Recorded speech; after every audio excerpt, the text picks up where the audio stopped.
Hello everybody, thank you so much for tuning in. This is going to be a video about how I've organized my digital classroom for the school year. And this is going to be mostly based on Google products, mainly focusing on Google Classroom as well as Google Sites. So I want to provide some information before I just walk you through what I have so far within the Google world for my classroom. And so let me just move myself. Okay, so I wanted you to think of, it's not really a great place for my head, Google Classroom and Google Sites, like how I use them differently. So I use them both for each class. Google Classroom, I make a separate class for each period. Google Sites, it shares among the two class periods. So, or however many like algebra classes I have or pre-algebra classes, they all go to the same site. So it's a one-stop shop for all of them. Google Classroom, I post assignments and activities on. It's a good place to do like homework reminders or any reminders, announcements. And then also I created, thanks to Maneuvering the Middle, which is awesome if you're a math teacher in middle school to look at her blog. She came up with a hub agenda, so it looks really great. So Google Classroom, think interaction. Google Site, think information. So the notes from class, unit calendars, videos, my contact information, and links and extra practice. So sometimes I'll post like extra quizzes, I forget how you say that, or Kahoots, Khan Academy stuff, extra supplemental things for students who are interested in more. So I'm going to first show you what it looks like on Google Classroom, what my setup is, and then I'm going to show you what it looks like on Google Sites. Okay, so go ahead and log in. I'm just logged into my Google Classroom, and here's just like our intro. So I'm going to walk you through the Classwork first. That's kind of where you drop everything. And class materials, I watched on Pocketful of Primary. I think it's like the name of her blog if you're looking at something for like style points, but she was talking about how it's really important to capitalize. It like makes the topics pop out. So you can make topics for each one of these, and I'm just doing them based off of unit and class materials. And so the way you make a topic is either you create something and then write the topic name is, or you can actually create one in here. So if I wanted to do one for like unit 3, the thing about adding a topic is it always defaults to the top, which maybe is something you're interested in. It's just kind of preference on what you want to do. For me, I would say, and then you can just drag and drop this to the end, I like having the current unit on top and everything else underneath it. And so I would probably do, like if I was on unit 3, I would have unit 3, like where it was, all the way at the top, class materials underneath it, so that way they can see the website. But I like the idea of when they click the classwork that they see the classwork of the unit we're currently in right away, and they're not have to kind of scroll down past the class materials. So it would be like 3 and then 1, 2 would be how it looks. So I like this kind of look where it's like the first unit, and you can rearrange it at any time, and they can click here as well. So just keep that in mind. Underneath it, the class materials has the main homepage for the algebra website, any technology information. So this could be like a place you could put like a Google Slides or a doc or something with a lot of embedded information. So that way students have like a resource, and then FAQs are always good. I like to put emojis on Google Classroom. That was something I also read somewhere in some blog, but it does look good. It keeps it nice, and they look good on a cell phone too. It kind of pops. And then here's kind of the basic way that I would organize per unit. So website page, this is their notebook. So the website page would just take them directly to that unit web page, like the home page. And then underneath that unit would be like each lesson. So I can go ahead and show you this now. You know, this is all just like style or whatever you want to mess with, but this is like the header. And then on the website, I would include like the notes from the lesson, any maybe extra supports, the homework assignments, and for our algebra ones, we also have a math space ebook. So I was going to put the links for that on there as well. So that would be under the website. And the IMB, it is just like an interactive notebook. So that would be another link for me. Of course, this is going to depend on, you know, what you're doing in your classroom. what you think is important. And then I like how I did the computer, and then the notebook for the IMB, and then the piece of paper for each activity.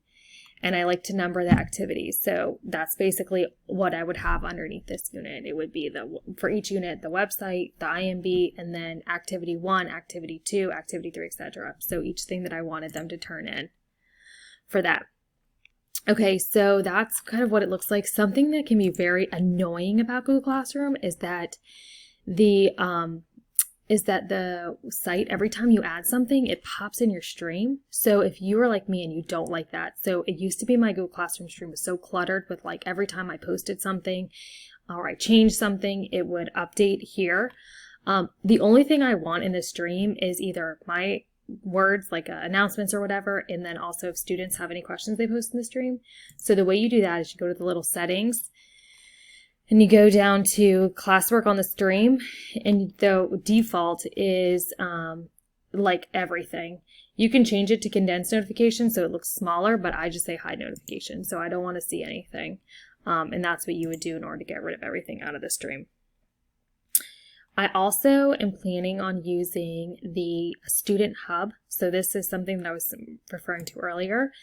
And this would be kind of pinned, posted every day. And that way students would have access to it. It's nice because I can edit it and I could say like, have our learning target, have any announcements, and then kind of what the assignment is for today. So we could say something like, you know, our task for today could be like the lesson, and then I could post, take notes in your IMB during instruction. Okay. And then you could have something like an activity, so maybe like the task cards. And then you could even link it in here, complete the task cards, and submit once finished. And so you could even like link it. And this would be like a great thing to do, especially if we're online, because it would give the students like, hey, here's your agenda, you can look at it. And then also kind of it keeps them from having to click all the links and like go to Classroom and like go to this and do all this stuff. And you could actually link it. I usually just right click and then, or Control K. And you could link it to maybe that assignment that was right here. You would click down here, these 3 dots next to the assignment, copy link. And then you could go to the hub, which is here. And you could paste it. And then it would be in that way. You can also change the font. Like sometimes you can go into Slide Master, but it's, you know, if you want to say complete the task cards, and that way it's right there. And then maybe you say like your exit ticket is here. And that way it's just all in one spot. So you could say like complete this exit ticket. And then you could do the same thing. You could link it. And then the homework reminders, you could say like, you know, math space, whatever it was, 1.1, order of operations or something. So that's how I would plan on using that. And then up here, I could write my learning target. Like today, I will use the order of operations so I can simplify expressions. I'll know I have it when I can. And then maybe a problem or something like that. That probably correlates to the exit ticket. So the nice thing about this is that you can like update this as you use it. So Tuesday, Wednesday, and then Thursday, Friday. And then when it was Thursday, Friday, you could even just move it. And then our Mondays are asynchronous, so we could like fill in maybe some announcements for that. And then I also posted their unit calendar in here because I like that they can kind of always see where we're heading. Okay, so that looks like using the hub. Good. Okay, and then let me just show you really quickly again, just the website, and then that'll be it. So this is the homepage for the website. If you're not sure how to make a Google site, it's pretty intuitive, but there's a lot of videos on YouTube you can look up. This one, just some links. So I linked some links to some pictures. These are kind of our most commonly used things. And then again, this is the unit website. So I could put the calendar, maybe some quiz dates or, project dates or something like that there. And then, again, under the lesson, it would just be kind of, you know, what we did for that particular lesson, which is helpful when students aren't there. And I believe that is it. You could also put contact information. That would be something I'm probably going to add. And again, when I added when I add like a new, I'll just show you really quick. So all of the units would kind of come up here, which is okay for the first part of the year, but then as the units kind of move through, it can be your click going all the way into click. So when I add a new page, I would recommend adding it, let's just like duplicate the page. I'll move myself out of here. I'll just leave it like that, it doesn't matter. So when you add, oh, let me do it this way so it's a whole unit. When you add a new unit, like if you called this like unit 2,